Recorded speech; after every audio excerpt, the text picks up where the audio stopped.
Di antara ruang tokoh ada juga waktu yang diistimewakan oleh Allah Subhanahu wa taala untuk memberikan ruang-ruang pelajaran, pencerahan sehingga membuat kehidupan kita lebih baik untuk seterusnya. Di antara waktu itu adalah bulan Dzulqa'dah. Ada yang menyebutnya dengan Dzulqa'dah, bulan ke-11 dalam penanggalan tahun-tahun Hijriah. Al-Quran surah ke-9 di ayat 36 memberikan isyarat yang sangat kuat tentang rangkaian keistimewaan yang terkait dengan bulan Dzulqa'dah ini. Allah Subhanahu wa taala berfirman, A'udzu billahi minasyaitonir rajim. Surah ke-9 tidak diawali dengan basmalah, kita langsung masuk ke dalam konteks ayatnya. Inna iddatasy syuhuri 'indallahi 12 syahran fi kitabillah. Yauma khalaqas samawati wal arda minha arba'atun hurum. Dzalika ad-dinul qayyim fala tadhlimu fihinna anfusakum. Al-ayat. Inna iddatasy syuhur, sungguh tanamkan keyakinan kuat dalam jiwamu yang paling dalam dan jangan pernah ragu bahwa telah ditetapkan oleh Allah Subhanahu wa taala dalam perjalanan waktu kehidupan setahun itu ada jumlah 12 bulan. 12 bulan ditetapkan oleh Allah Subhanahu wa taala untuk menunjukkan perjalanan waktu bulanan selama setahun. Yauma khalaqas samawati wal arda. Dan ketetapan ini telah dikhususkan oleh Allah, telah dilegalkan oleh Allah sejak mula mencipta langit dan bumi. Ketika ruangnya dicipta, maka bersamaan dengan penciptaan itu dibuat sistem kehidupan, salah satunya terkait dengan penetapan waktu. Setahun ada 12 bulan. Anda jamaah boleh riset, boleh baca, boleh kaji. Silahkan cari kitab suci dimanapun yang menunjukkan setahun ada 12 bulan. Anda akan dapatkan itu dalam Al-Quran surah ke-9 di ayat ke-36. Minha arba'atun hurum. Dari 12 itu dipandu kita agar mampu menata dan memberikan konsep kehidupan yang jelas selama setahun itu sehingga kita punya agenda yang jelas. Jangan sampai ada manusia beraktivitas tidak tahu apa yang akan dikerjakan. Tidak paham bulan ini mau mengerjakan apa. Tidak punya rencana bulan depan akan kemana. Tidak punya kegiatan yang disiapkan 3 bulan ke depan apa yang mau dikerjakan. Maka Allah memberikan contoh kepada kita, dibagilah dalam 12 bulan itu kepada beberapa periode. Dari 12 bulan itu ada 4 bulan yang disebut dengan bulan hurum. Minha arba'atun hurum. Dari 12 bulan itu secara konsepsional dalam berkehidupan Allah berikan pengajaran kepada kita. Coba jadikan 4 bulan untuk mencapai target-target tertentu. Apa contohnya ya Allah? Aku tunjukkan arba'atun hurum. Ada 4 bulan disebut dengan bulan hurum. Dzalika ad-dinul qayyim. Itulah konsep beragama yang lurus, yang jelas. Agama harus memberikan arah, ada vektornya, ada panduan berkehidupan, apa yang harus dikerjakan, apa yang harus ditinggalkan, harus jelas menunjukkan kepada kita apa yang baik bagi kita yang soleh, apa yang tidak baik yang harus ditinggalkan yang salah. Hidupkan hanya demikian. Kalau tidak mengerjakan yang baik yang soleh, meninggalkan yang salah. Bagaimana mata memandang dengan soleh, menghindari yang salah. Bagaimana lisan bertutur yang soleh, menghindari yang salah. Bagaimana kaki melangkah pada yang baik, menghindari yang buruk. Demikianlah panduan kehidupan mengajarkan kepada kita. Sesuatu yang baik, yang sukses, harus dimulai dengan rencana yang terukur dan diarahkan kepada yang benar dengan meninggalkan yang keliru. Inilah ketentuan agama yang benar. Fala tadhlimu fihinna anfusakum. Maka 4 bulan ini dijadikan latihan oleh Allah untuk menggali kembali potensi diri kita, menghindarkan segala yang tidak baik, menghadirkan yang baik-baik. Maka cara kita untuk menjaga supaya diri ini selalu tampil terhormat. Hormat terambil dari bahasa Arab, dari kata hurmah. Hukum yang menjaga kehormatan disebut dengan haram. Ada hukum haram. Haram itu asalnya bukan dilarang. Haram itu asalnya bukan tidak boleh. Haram itu asalnya adalah satu ketentuan yang menjaga keadaan kita tetap terhormat. Kenapa diartikan dengan dilarang? Tidak boleh, karena ada perbuatan-perbuatan yang kala dikerjakan bisa meruntuhkan kehormatan kita di hadapan Allah Subhanahu wa taala. Bisa menjatuhkan kehormatan kita bahkan di kalangan manusia.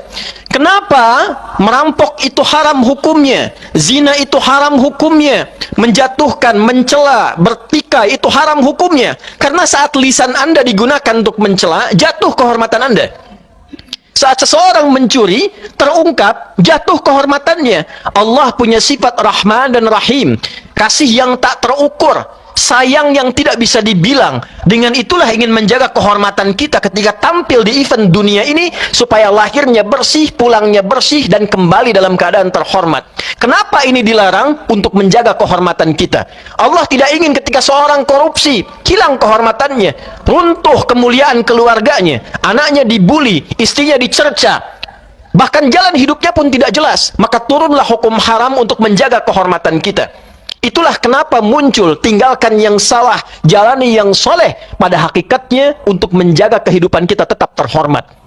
Karena itulah hadirin, terkadang dalam kehidupan secara konseptual ini terlupakan. Orang ingin mengejar yang baik, tapi ditempuh dengan jalan yang tidak baik. Maka mesti ada evaluasi ulang yang menyadarkan tentang fungsi organ kehidupan kita dan organ tubuh kita secara fungsional. Apa fungsi mata ini? Apa fungsi telinga ini? Apa fungsi lisan ini? Hingga ke ujung kaki. Yang kemudian setelah paham fungsinya, bisa kita gunakan untuk mencapai harapan-harapan kita. Mengeksekusi keinginan-keinginan kita. Sehingga kita mampu menggunakan organ yang baik, menuju hal yang baik dengan cara yang baik. Maka dengan itulah kemudian Nabi memberi penjelasan. Dan penjelasan tafsir Al-Quran surah ke-9 ayat 36 ini disampaikan dalam haji pamungkasnya Nabi SAW. Perpisahannya Nabi SAW. Yang bahkan di ujung kalimatnya Nabi meminta viralkan ini. Boleh jadi nanti yang menerima pesanku akan lebih paham tentang pesan ini dibandingkan dengan yang mendengar saat ini.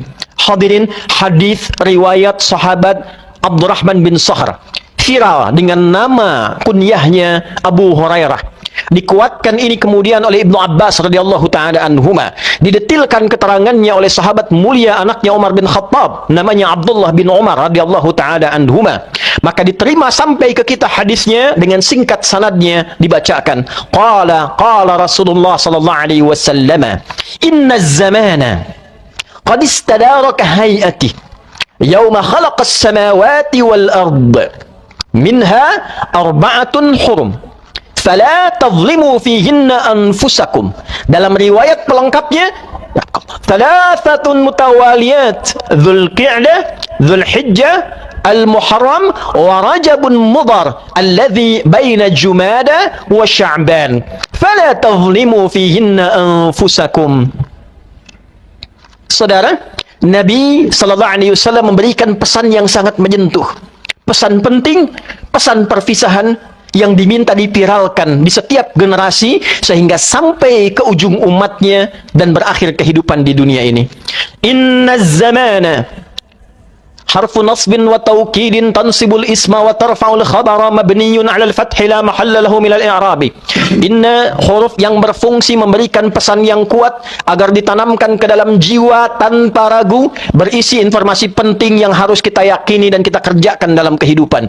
Inna zamana, tanamkan pada hatimu yang paling dalam, kata Nabi. Jangan pernah engkau ragu. Sungguh waktu itu, waktu yang mengiringi kita beraktivitas, mengiringi ruang kita bertempat. Qad istadaraka hay'ati yauma khalaqas samawati wal ard. Didesain oleh Allah berputar seperti itu saja sejak awal ruang kehidupan ini dicipta, baik langit ataupun bumi. Pertama, Nabi ingin memberikan sebuah keterangan yang jelas yang menyadarkan kita. Hadirin saudara, waktu itu dari sejak langit dicipta, bumi dicipta, sampai kiamat terjadi, itu sifatnya akan berputar begitu saja. 1, 2, 3, 4, 24 jam. Begitu saja, tidak ada yang berubah. Apa yang menjadikan perubahan pada waktu itu sehingga terasa berbeda? Satu adalah desain alam secara alamiah. muncul siang, muncul malam, waktunya begitu saja. Tapi ketika desain alamnya berubah, waktunya malam tiba, bulan itu muncul, matahari tenggelam. Waktunya siang tiba, matahari yang terbit, bulannya selesai. Tapi waktunya begitu saja, tidak ada yang berubah. Yang kedua, yang menjadikan suasana itu berubah adalah karya kita sendiri, amal kita sendiri. Baik amalnya soleh ataupun amalnya salah. Dulu tempat ini tidak ada, tapi menjadi viral. Kapan masjid ini ada? Kapan diresmikan? Anda mulai bertanya tentang tanggal, tentang waktu. Apa yang menjadikan amal ini muncul? Bukan waktunya. Waktu berputar seperti itu saja. Karya kitanya, amalnya.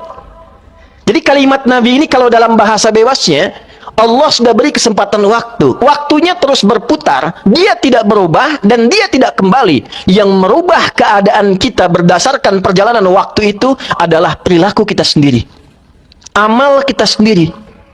Anda berbuat soleh, itu yang merubah Anda menjadi lebih baik. Anda berbuat salah, itu yang menjerumuskan Anda pada keadaan yang tidak menyenangkan. Karena itulah apa yang kemudian diamanatkan oleh Nabi setelah mengatakan, hei, bahasa singkatnya, manfaatkan waktu sebaik-baiknya. Karena yang merubah itu bukan waktunya. Yang menentukan perubahan dalam hidup bukan waktunya, tapi perilaku kita sendiri. Waktu hanya terus berlalu, waktu hanya terus berputar, dan dia tidak kembali. Saudara, disinilah Quran surah ke-103 untuk menegaskan, wal 'asr innal insana lafi khusr illa alladhina amanu wa 'amilus shalihat. Aku bersumpah, kata Allah, demi perjalanan waktu yang mengiringi kehidupan manusia. Asr itu artinya bukan sore. Sore itu bahasa Arabnya masa. Asr itu al-waqtul ladzi yu'asiruna fahuwa asrun. Waktu yang membersamai kita berputar itulah asr. Kata Allah, aku bersumpah, aku berikan kepadamu kesempatan berkehidupan dengan perjalanan waktu. Nama manusia yang mengisi perjalanan waktu dengan aktivitas disebut insan namanya. Setidaknya kurang lebih disebutkan 65 kali dalam Al-Quran. Ada bashar terkait fungsi nafsu, 35 kali disebutkan dalam Al-Quran. Ada ins terkait karakter kelembutan dan kebaikan, dipasangkan dengan jin, disebutkan 18 kali dalam Al-Quran. Ada an-nas dengan fungsi sosial, setidaknya kurang lebih disebutkan 240 kali dalam Al-Quran. Ada secara genealogi tersambung ke Nabi Adam, disebut dengan Bani Adam, 7 kali disebutkan dalam Al-Quran. Khatib menyebut ini bukan ingin menunjukkan khatib hafal, bukan. Khatib ingin menekankan betapa mu'jizatnya Al-Quran. Diksi yang disebutkan, dipilihkan pun sesuai dengan konteksnya. Allah tidak menyebutkan innal ins, inna bani Adam, innan nas, innal bashar, innal insana. Sungguh manusia yang sibuk itu, yang beraktivitas itu, yang bekerja itu cenderung akan terjebak dalam kerugian bila tak mampu memanfaatkan waktu untuk berperilaku yang baik. Anda kalau hari ini diberikan 24 jam, Anda gunakan sepertiganya 8 jam bagi lisan untuk mencela orang, itu rugi. Kalau diberikan pikiran untuk berpikir yang baik, lalu digunakan sebagian waktunya untuk berpikir yang tidak baik, itu rugi. Kita diberikan kemampuan untuk beraktivitas. Anda tidak kreatif hari ini, tidak punya inovasi. Anda bekerja di perusahaan, perusahaan Anda rugi. Anda bekerja di kantor, kantor Anda tidak akan pernah berkembang. Anda berdinas dimanapun, tidak digunakan otaknya, tidak dipakai akalnya, tidak digunakan tubuhnya. Sedangkan waktunya terus berjalan. Jadi kalau karirnya tidak berkembang, kalau pekerjaannya tidak berubah, omsetnya tidak dapat, ilmunya tidak tumbuh, IPK-nya tidak muncul, jangan salahkan waktunya. Kembali evaluasi, apa ide yang belum muncul dalam diri kita? Amal soleh apa yang belum keluar dari dalam diri kita? Kreativitas yang baik apa yang belum muncul dalam diri kita? Illalladzina amanu wa amilus salihat. Kecuali orang-orang yang yakin kepada Allah dengan hakikat penciptaannya, lalu dengan keyakinan itu dia mengkreasikan amal soleh dalam hidupnya. Maka itulah kemudian Nabi berpesan, perhatikan kalimatnya. Yauma khalaqas samawati wal arda minha arba'atun hurum. As-sanatu 12 syahran. Setahun ada 12 bulan. Manfaatkan. Bikin peta, bikin roadmap, bikin jalan hidup setahun ke depan mau apa. Lalu minha arba'atun hurum. Kalau belum paham, bagi, kata Nabi, dalam 12 bulan itu coba bagi 3 bagian. 4 bulan, 4 bulan, 4 bulan. Dengan konsep yang sama, 24 jam bagi 3 bagian, 8 jam, 8 jam, 8 jam. Tubuh kita manusia kan cuma 3 unsur. Unsur tubuh, body, fisik, jasmani, unsur akal, aklani, intelektual, unsur roh, rohani. 3 bagian ini. Sudahkah kita penuhi haknya dalam sehari? 8 jam fisik, 8 jam akal kita, 8 jam spiritual kita. Jangan-jangan 10 jam buat fisiknya, 2 jam buat akalnya, sisanya buat rohnya.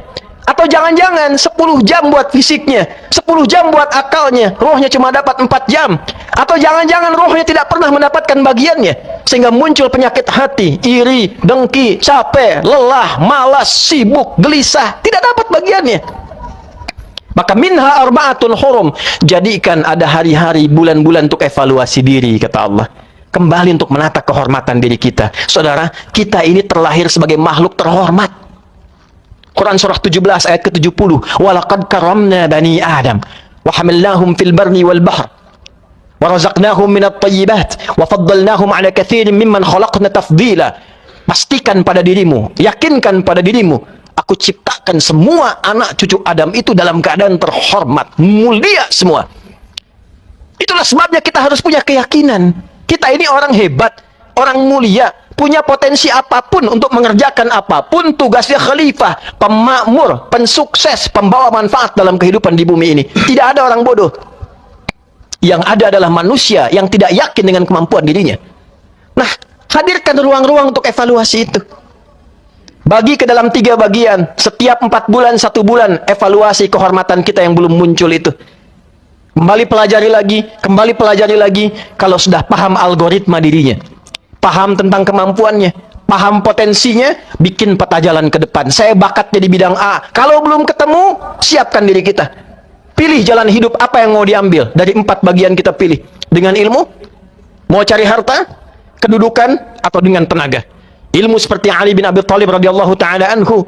Kedudukan seperti Abu Bakar As-Siddiq radhiyallahu ta'ala anhu, harta seperti Utsman bin Affan radhiyallahu ta'ala anhu, ataupun tenaga seperti Bilal bin Rabah radhiyallahu ta'ala anhu. Anda ada di mana? Disitulah kehormatan kita dibawa sampai pulang kepada Allah Subhanahu wa ta'ala. Kalau sampai Jumat ini belum ditemukan, renungkan sejenak. Setelah dapat itu, kembali. Fa'idha qudiyatis salatu fantashiru. Kalau Jumat selesai, bawa renungan itu, bertebaranlah dengan semangat baru yang kita kobarkan. Kita makhluk terhormat. Kapan menjadi terhormat? Ketika kita hindarkan yang salah dan pedomani yang soleh.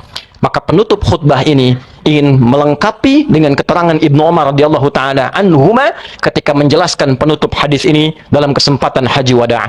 Nabi mengatakan dalam bahasa terjemahan yang bebas, yang mudah kita cerna, kalau sudah jelas ini semua, bersatulah kita untuk mengerjakan yang baik-baik, sehingga kebaikan itu menjadi kebaikan kolektif.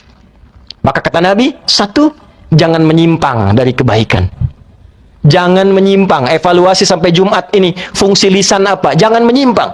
Man kana yu'minu billahi wal yaumil akhir falyakul khairan aw liyasmut. Siapa yang merasa beriman akan dihisab di hari kiamat oleh Allah, maka gunakan lisannya berkata yang baik. Tak mampu, diam. Jangan menyimpang dari kebaikan dengan lisan. Jangan menyimpang dari kebaikan dengan pendengaran.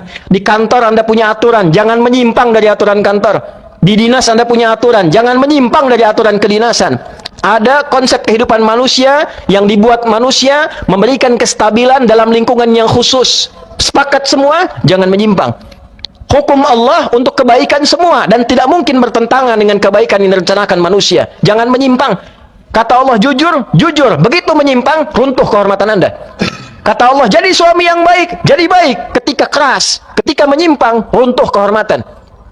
Demikianlah kita bawa sebagai anak, sebagai suami, sebagai ayah, sebagai hamba, sebagai warga negara, dan puncaknya sebagai hamba Allah Subhanahu wa ta'ala. Jangan menyimpang. 2, kata Nabi, jangan saling menyakiti. Jangan saling menyakiti. Diharamkan menumpahkan darah saudara-saudari kita. Diharamkan menyakiti baik dengan lisan kita, dengan perilaku kita. Dan setelah itu, tingkatkanlah takwamu kepada Allah, yang dengan takwa itu membuat kita semakin lebih baik.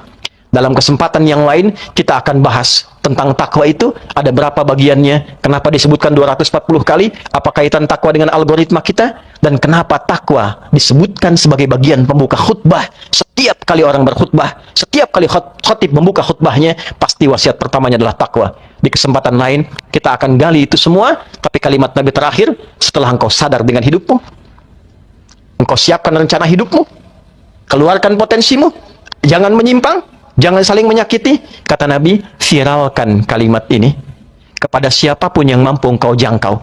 Karena boleh jadi yang mendengar itu lebih paham maknanya dibandingkan orang yang menyampaikannya. Anda bisa bayangkan jika ada proklamator kita mengatakan dengan tempo yang sesingkat-singkatnya tentang kemerdekaan dan isinya, lalu mengatakan, viralkan pada anak-anak kita, generasi kita, orang-orang Indonesia ke depan, tentang perjuangan kita supaya mereka bersatu dan memakmurkan negeri ini dengan cara yang baik. Diviralkan, diviralkan, diviralkan. Jadi sesuatu. Manusia bukan hanya homo sapiens yang berpikir, tapi dia juga homo narrans yang hidup dengan cerita, hidup dengan narasi, termotivasi dengan cerita-cerita yang motivasi dirinya. Ini bukan cerita, ini bukan narasi, ini sabda Nabi yang menuntun kehidupan kita. Viralkan bahwa kita makhluk terhormat, viralkan bahwa kita punya masa depan yang tertata, dan viralkan bahwa kehidupan kita hanya bisa bermakna jika diisi dengan nilai-nilai kebaikan yang menjaga kehormatan dan kemuliaan kita.